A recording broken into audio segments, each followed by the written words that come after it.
KEAM 2026 April 17 മുതൽ April 22 വരെ ഈ വർഷം നടന്ന കേരള എഞ്ചിനീയറിംഗ് ബി.ഫാം ഓൺലൈൻ എൻട്രൻസ് എക്സാമിൻ്റെ വിദ്യാർത്ഥികൾക്ക് ലഭിച്ച സ്കോർ കേരള എൻട്രൻസ് കമ്മീഷന്റെ വെബ്സൈറ്റിൽ പ്രസിദ്ധീകരിച്ചിരിക്കുന്നു.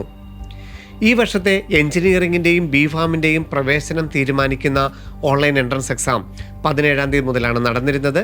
അതിൽ നമുക്കറിയാം എഞ്ചിനീയറിംഗിൽ 600 മാർക്കിൽ എത്ര മാർക്കാണ് വിദ്യാർത്ഥികൾക്ക് ലഭിച്ചത്, അതിൻ്റെ പേഴ്സൻറ്റേജ് സ്കോർ എത്രയാണെന്നുള്ളതാണ് ഇപ്പോൾ നിങ്ങൾക്ക് വെബ്സൈറ്റിലൂടെ അറിയാൻ സാധിക്കുന്നത്.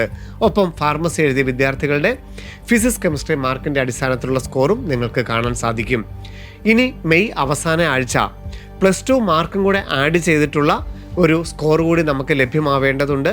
ആ സ്കോറിനനുസരിച്ചാണ് Kerala engineering rank list June 20 പ്രസിദ്ധീകരിക്കുന്നത്.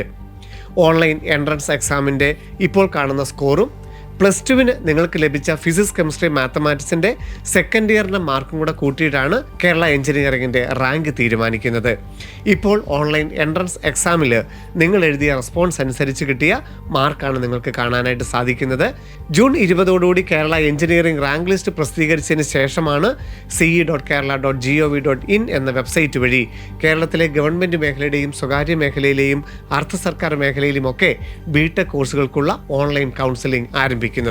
വീണ്ടും കാണാം. നന്ദി, നമസ്കാരം.